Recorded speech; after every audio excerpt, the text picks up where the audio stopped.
தமிழக அரசு ஊழியர்கள், ஆசிரியர்கள், ஓய்வூதியதாரர்கள் மற்றும் குடும்ப ஓய்வூதியதாரர்களுக்கு அகவிலைப்படி உயர்த்தி வழங்கப்படும் என முதலமைச்சர் விஜய் முக்கிய அறிவிப்பை வெளியிட்டுள்ளார். இந்த அறிவிப்பு அரசு பணியாளர்கள் மத்தியில் பெரும் வரவேற்பை ஏற்படுத்தியுள்ளது. தற்போது 58% வழங்கப்பட்டு வரும் அகவிலைப்படி 2026 ஜனவரி 1ஆம் தேதி முதல் 60% உயர்த்தி வழங்கப்படும் என தெரிவிக்கப்பட்டுள்ளது. மேலும் இந்த அகவிலைப்படி உயர்வு 1/1/2026 முதல் முன் தேதியிட்டு அமல்படுத்தப்படும் என்றும் முதலமைச்சர் அறிவித்துள்ளார். இந்த அகவிலைப்படி உயர்வின் மூலம் சுமார் 16 லட்சம் அரசு அலுவலர்கள், ஆசிரியர்கள், ஓய்வூதியதாரர்கள் மற்றும் குடும்ப ஓய்வூதியதாரர்கள் பயன்பெற உள்ளதாக அரசு தரப்பில் தெரிவிக்கப்பட்டுள்ளது.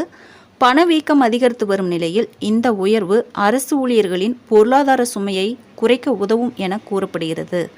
அதே சமயம் அகவிலைப்படி உயர்வு காரணமாக ஆண்டுதோறும் தமிழக அரசுக்கு கூடுதலாக ரூபாய் 1230 கோடி செலவினம் ஏற்படும் என்றும் தெரிவிக்கப்பட்டுள்ளது.